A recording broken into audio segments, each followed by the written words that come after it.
नमस्कार, आपण पाहत आहात ATV न्यूज. पाहुयात आजची बातमी.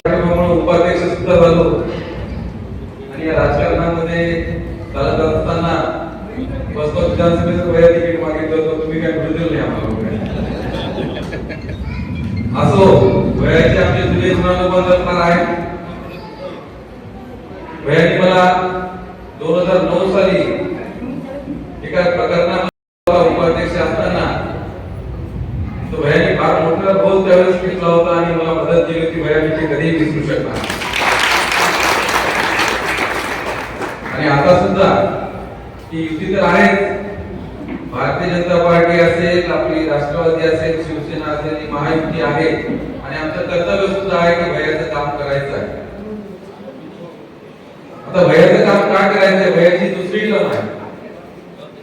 मला तरी वाटत नाही वसमत विधानसभेच्या इतिहासामध्ये इतका मोठा निधी मुकुंदभाईचा 3000 करोड़ के ऊपर का निधि है 5 साल में वसमत विधानसभा में आया है.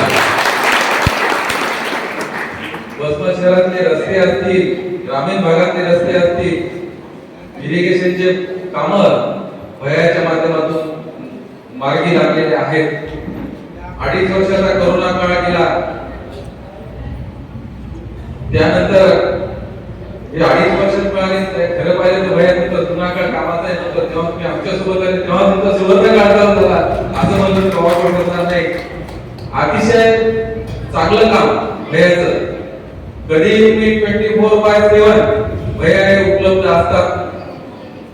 आणि आता वसमत मतदारसंघामध्ये तर फार चर्चा चालू आहे की तुम्हाला सरळ भेटणारा माणूस पाहिजे, हात दाखवून गाडी थांबवा पाहिजे, की 3-3, 4-4 तास वेटिंग वाला आहे की 2-3 दिवस न भेटणार पाहिजे. हे आता वसमतच्या जनतेने ठरवायचं. अशाच प्रकारे नवनवीन घडामोडी पाहण्यासाठी आपल्या ATV न्यूजच्या YouTube चॅनलला सबस्क्राईब करा आणि रहा अपडेट.